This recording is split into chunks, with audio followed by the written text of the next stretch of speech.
नमस्कार। आपका बहुत बहुत स्वागत है आज के हमारे इस कार्यक्रम में। आप सभी दर्शकों को आज हम एक बहुत ही विलक्षण प्रतिभा से मिलवाएंगे, उनके बारे में बताऊं, लेकिन पहले एक मोटी सी बात ये बता दूं कि जो प्रखर और गुणी निपुण पत्रकार होते हैं, उनके भीतर यथार्थ को समझने, उसकी गवेषणा करने, उसकी बयानी करने, इन सब में उनकी सिद्धहस्तता समय के साथ बढ़ती चली जाती है।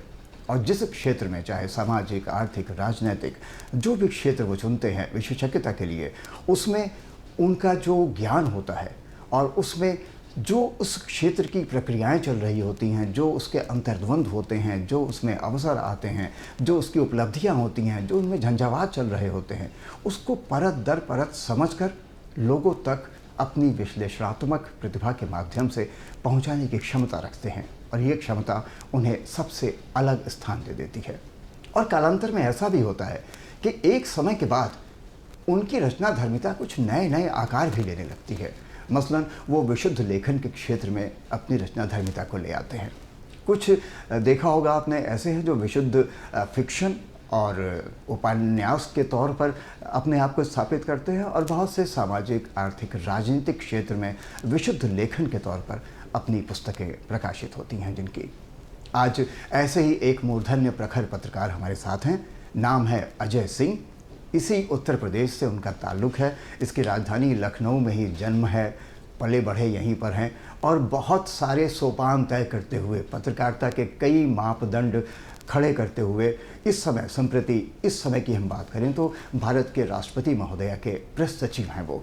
तो दर्शकों, हमारे साथ हैं अजय सिंह जी, ऐसे प्रखर मूर्धन्य पत्रकार जिनकी एक स्थापित नाम है पत्रकारिता के क्षेत्र में। और अब उनकी जो पुस्तकें हैं, पहली पुस्तक जो अंग्रेज़ी में आई थी, बहुत मकबूल हुई, बहुत सराही गई। देश के यशस्वी प्रधानमंत्री श्री नरेंद्र मोदी जी पर वो पुस्तक है, और उसी पुस्तक का भावानुवाद अभी हाल ही में उसका विमोचन किया गया है हमारे प्रदेश के मुख्यमंत्री महोदय श्री योगी आदित्यनाथ जी द्वारा। यही अवसर था कि जब वो इस सिलसिले में आए तो मैंने सोचा क्यों ना आपसे भी उनको रूबरू कराया जाए। तो मिलिए अजय सिंह से। बहुत बहुत स्वागत। बहुत बहुत धन्यवाद। अजय, लखनऊ, मैं पहली बात तो अजय बोलूँगा आपको क्योंकि हमारी आपकी उम्र लगभग बराबर है। ये आपका जन्म लखनऊ का ही है? जी हाँ, ऐशबाग का है। हाँ, तो सारा जो बचपन की बातें शुरुआत वहीं से करते हैं। हम क्रम से चलते हैं, धीमे धीमे चलते जाएंगे। शुरुआत करते हैं छोटे नन्हे अजय से।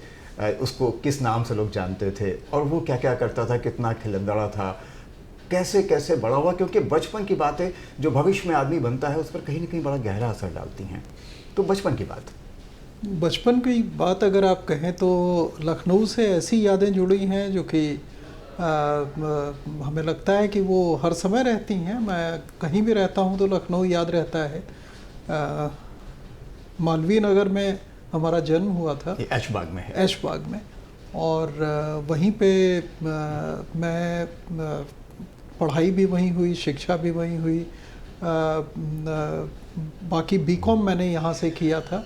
उसके बाद मैं बीएचयू चला गया। उस समय का शहर बिल्कुल अलग था। मुझे याद है कि साइकिल उठा के और हम लोग पूरा शहर घूम लेते थे और कुछ पता भी नहीं चलता था। ऐसा लगता था कि जैसे घूम के चले आए। आज तो असंभव है। अब जैसा मैं शहर देखता हूँ तो साइकिल चलाना ही मुश्किल है।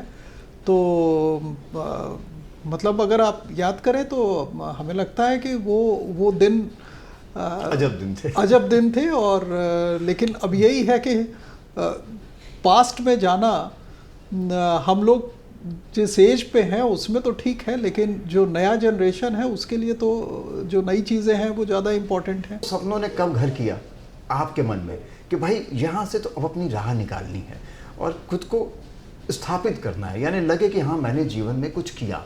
ये कीड़े ने कब कुलबुलाना शुरू किया? देखिए, मतलब एक तो चीज़ बहुत साफ थी कि शिक्षा ही एक रास्ता था जी, और शिक्षा के जरिए नौकरी। तो ये इसमें तो कहीं दो राय नहीं थी कि हम लोग के लाइफ में ये एक पाथ था जो कि हमारे पास कोई दूसरा पाथ नहीं था।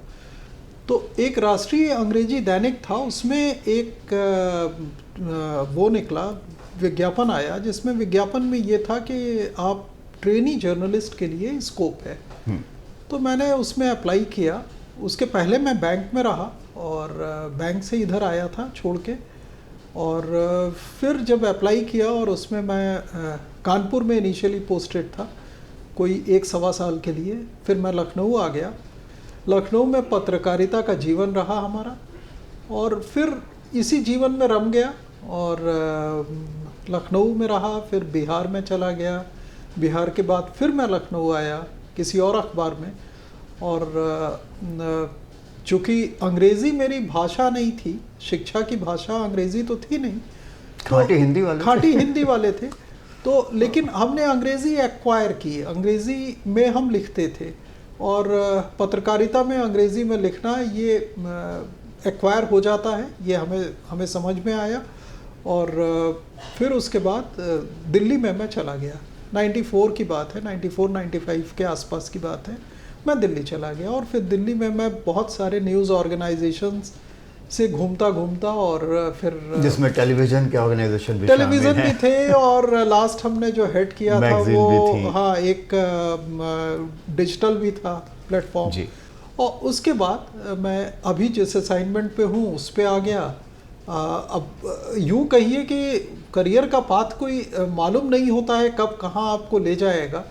तो ये हमें समझ में आया, क्योंकि हम ये सोच के नहीं आए थे कि हम इसमें आएंगे पत्रकार में, लेकिन लिखना हमें अच्छा लगता था जी। बिल्कुल सही कहते हैं। अब हम थोड़ा आगे बढ़ते हैं। ये जर्नलिस्ट के बाद आप कैसे अखबार की रिपोर्टिंग, मैगज़ीन में लिखना, आर्टिकल्स लिखना, एनालिसिस करना, कॉलम्स लिखना और पुस्तक लिखना, देखिए दोनों में बड़ा फ़र्क हो जाता है। पुस्तक लिखना अपने आप में एक सृजन है, ग्रंथ का सृजन है। इसके लिए तैयारी अलग होती है, माइंड का मेकअप ही अलग होता है। कब लगा कि हाँ अब ये हो गया, लाओ किसी चीज़ों को एक पुस्तकाकार दिया जाए, एक पुस्तक के तौर पे करें, और उसके लिए विषय चयन, ये कहाँ से हुआ? पुस्तक लिखने का मेरे दिमाग में कैसे आया, तो मैं बताऊं कि बीजेपी का डेवलपमेंट मैं देख रहा था और एकेडमिकली देख रहा था। इसी बीच एक Myron Vanern, American political scientist हैं, उनकी पुस्तक मैंने पढ़ी जी। वो बड़ी इंटरेस्टिंग बुक थी कि party building in post independent India जी।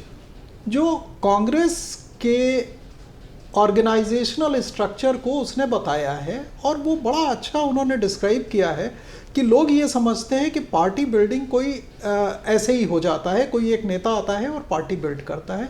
ये होता नहीं है। पार्टी बिल्डिंग जैसे आर्मी बिल्डिंग है वैसे पार्टी बिल्डिंग होती है, और पार्टी बिल्डिंग उतना ही इम्पॉर्टेंट है जितना कि कोई इंडिविजुअल लीडर।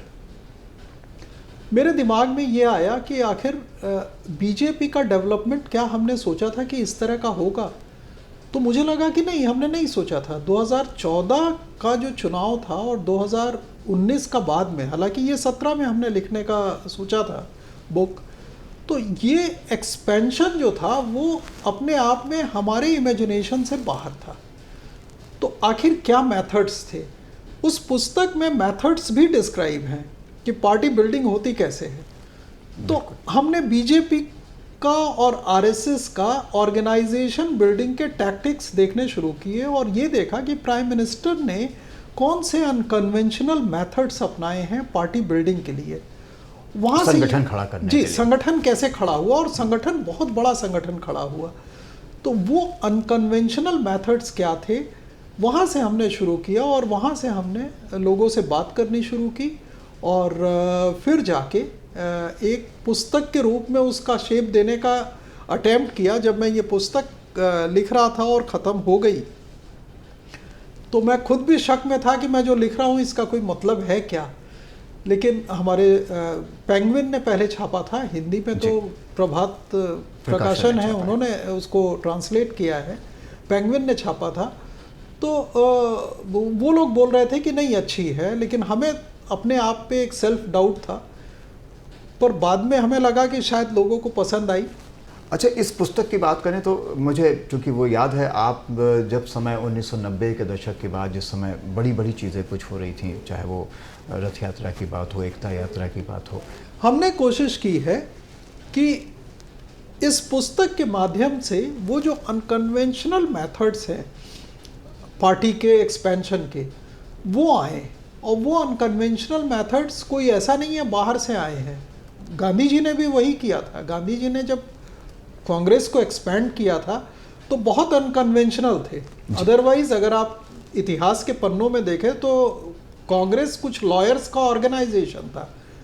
गांधी जी आए तो वो बहुत बड़ा ऑर्गेनाइजेशन बना। तो हम वही जो मेथड्स हैं उसको हमने अटेम्प्ट किया कि किस तरह से इसको लाया जाए। हो सकता है सारे मेथड्स हमने उसमें नहीं डाल पाए होंगे, क्योंकि जिस तरह का उनका पर्सनालिटी है वो इतना मल्टीफेसेटेड है कि एक बुक में उसको समेटना मुश्किल है, और ना ये दावा होना चाहिए। तो ऐसी बहुत सारी बुक्स आएंगी, पर एक अटेम्प्ट ये ज़रूर था कि अनकन्वेंशनल मेथड्स को हम लाएं और उसको दिखाएं कि क्या क्या थी। बिल्कुल, बल्कि यहीं पर मेरा मन हो रहा है मैं आपसे इसके बारे में भी बात करूं कि देखिए ये एक कल्पनातीत सा डेवलपमेंट हुआ है भारतीय राजनीति में। पिछले 2 दशकों की बात करें, बहुत चीज़ें बदल गई। जो लोगों ने नहीं सोचा था वो अब हो रहा है, और इतने पुख्ता तरीके से हो रहा है, और सारा श्रेय जाता है हमारे देश के प्रधानमंत्री महोदय को।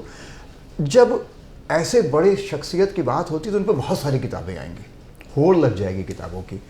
तो पुस्तकों की उन भीड़ में अजय सिंह की ये पुस्तक कि भाजपा के शिल्पकार और पार्टी का संगठन कैसे खड़ा हुआ, इस विषय पर अलग कैसे है, ये मैं आपसे पूछना चाहता हूँ। देखिए, जैसा हमने पहले ही बताया कि बीजेपी के संगठन को लेके और संगठन में अनकन्वेंशनल मेथड्स को लेके मैंने कोई पुस्तक देखी नहीं थी।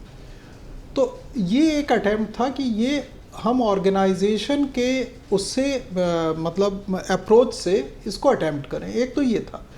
दूसरा ये था कि इसको सिर्फ संगठन, बीजेपी के संगठन के रूप में नहीं देखना चाहिए, इसको ह्यूमन ऑर्गेनाइजेशन के रूप में देखना चाहिए।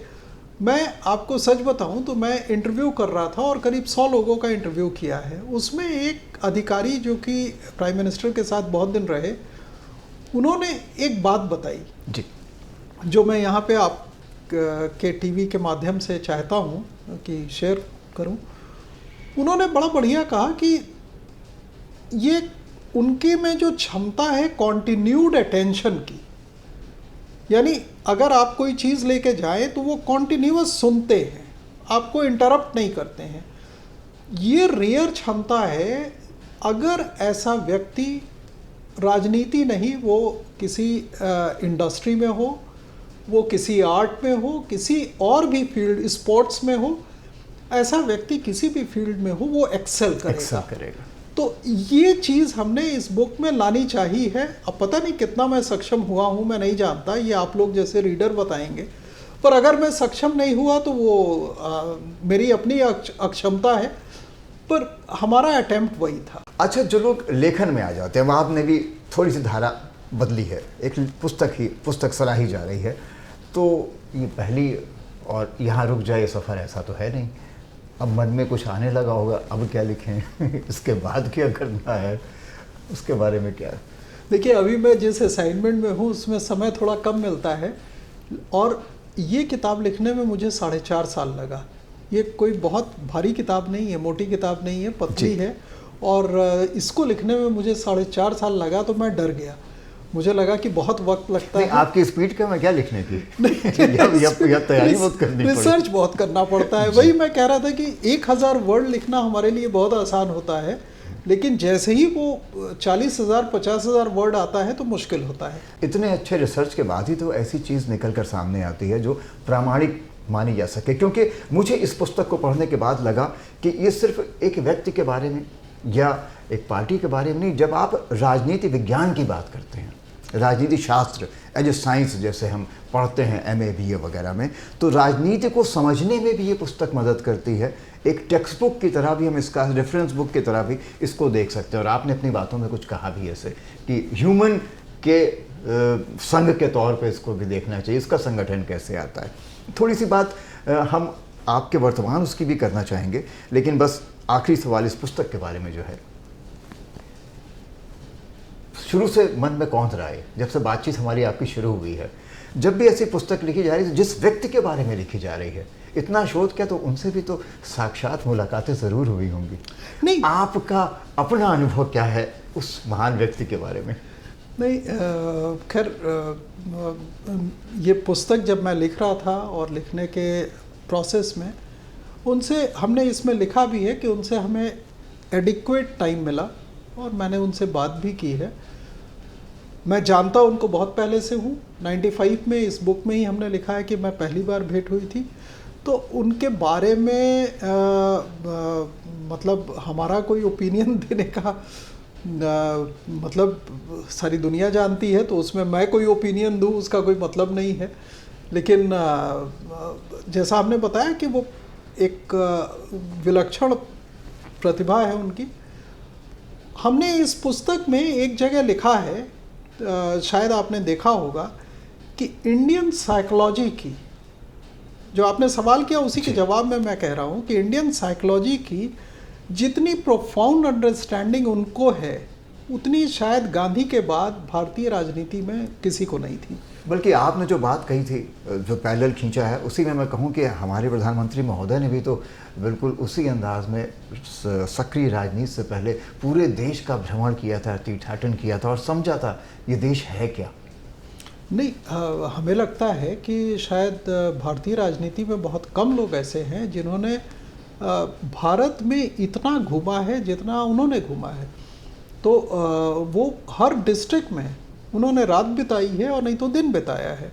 तो भारत, वही हम बार बार हमारा ये मानना है कि प्रोफाउंड अंडरस्टैंडिंग इंडिया के सोशल साइकोलॉजी की अगर किसी व्यक्ति को थी तो गांधी जी को थी, और गांधी जी के बाद कोई दूसरा पैरेलल अगर हमें दिखाई देते हैं तो ये दिखाई देते हैं, और ये रियलिटी हमें समझ में आती है। बहुत कम वक्त बचा है, तो अजय आपका जो प्रेजेंट असाइनमेंट है थोड़ी सी बात इसकी कर लेते हैं। भारत के राष्ट्रपति के प्रेस सचिव, बड़ा पद लगता है, लेकिन हमें पता बहुत कम है ये क्या होता है, ये क्या करता है। ये बहुत सारी चीज़ें हैं जो मन में जिज्ञासाएं रहती हैं, और आप तो दो राष्ट्रपतियों के साथ रह चुके हैं, तो क्या काम होता है इसमें? देखिए, कोई भी सीक्रेसी नहीं है। ये पोस्ट बहुत ही मतलब एपरेंट है। और दूसरा, राष्ट्रपति जी का पब्लिक इंटरफेस जहाँ पे भी कहीं आता है जी, इंटरफेस का मतलब कि जैसे राष्ट्रपति जी के स्पीच हुए, उनके मैसेजेस हुए, उनका सोशल मीडिया हैंडलिंग हुआ या कहीं इंटरेक्शन हुआ जी, तो जो भी पब्लिक इंटरफेस होगा उसमें प्रेस विंग का रोल आता है। राष्ट्रपति सचिवालय में सेक्रेटेरिएट बड़ा है, उसमें प्रेस विंग का जो रोल है वो इतना ज़्यादा डिफाइंड है और वो इंटरफेस पे ही आता है। तो कोई उसमें कोई बहुत ऐसा रोल नहीं है जो कोई सीक्रेटिव हो। अब किसी ने जानने की कोशिश नहीं की तो इसलिए वो नहीं पता चलता है, अदरवाइज बहुत ही साफ रोल। अच्छा, ये बताइए फिर, बस हमारे आखिरी सवाल समझिए इसे, कि पत्रकारिता यानी एकदम खाँटी वो वाला काम जो ज़मीन से जुड़ा हुआ है, प्राइवेट तरीके से करना, और ये अब सरकार के साथ सरकारी वाला जो अम्मा बाबूजी का कभी रहा होगा कि लड़का सरकारी नौकरी करे, हम लोग के दौर में वो बहुत नहीं, मैं सरकारी नौकर हूँ इस समय। तो ये दोनों के बीच में स्विच ओवर करने में कोई समस्या? देखिए, ये एक्सपीरियंस हमारे लिए बिल्कुल नया है। सच बताएं आपको तो हम लोग की आदत जो पत्रकारिता में होती है कि फेंस के उस पार हम सब चीज़ में फॉल्ट फाइंडिंग करते रहते हैं, लेकिन जब मैं इस तरफ आया तो समझ में आया कि नहीं, उधर से फॉल्ट फाइंडिंग करना आसान होता है। तो ये हमारे लिए एक नया एक्सपीरियंस है और ये अपना लाइफ टाइम एक्सपीरियंस है। राष्ट्रपति के साथ काम करना अपने आप में बहुत बड़ी चीज़ है और गर्व की बात है। तो हम जब यहाँ आए तो कई चीज़ें हमें जो पत्रकारिता जीवन की होती हैं वो छोड़नी पड़ी, और इस समय सरकारी चूँकि अधिकारी हूँ मैं, तो जो सरकार में जैसे होता है उससे बाध्य हूँ मैं भी। तो वो बाध्यता पत्रकारिता में नहीं होती थी, तो वो बाध्यता हमारे में है इस समय, तो मैं उससे बाध्य हूँ। अच्छा, बातचीत में वक्त बहुत जल्दी बीत गया, हम एकदम अंतिम चरण में आ चुके हैं, सिर्फ जिसमें धन्यवाद देना होता है। लेकिन ये ज़रूर कहेंगे कि बहुत मज़ा आया, बहुत सारी बातें हुई, और आपका अगला जो सोपान हो इस पुस्तक का, नई पुस्तक के रूप में, वो बहुत जल्द आए, और जिस क्षेत्र को आप पसंद करते हैं उसको खूब आनंद लें, लखनऊ से नाता बनाए रखें। इन तीनों पर हाँ कह दीजिए तो मैं नमस्कार आपसे करूँ। बहुत बहुत धन्यवाद। और ये तो कहीं जा ही नहीं सकता, और आप कहाँ जा सकते हैं। आप तो हम लोग एक साथ रहे हैं बचपन से, तो ये सब तो साथ में रहेगा ही। आपके लिए आपने इतना वक्त निकाला और हमसे बात की, इसके लिए बहुत बहुत धन्यवाद। तो दूरदर्शन की ओर से बहुत बहुत आपको अभिवादन, बहुत बहुत धन्यवाद। और जब कभी उम्मीद करें कभी आप फिर कुछ ऐसा नया रचेंगे तो हम लोग एक बार फिर आपसे मुखातिब होंगे। ज़रूर। बहुत बहुत धन्यवाद।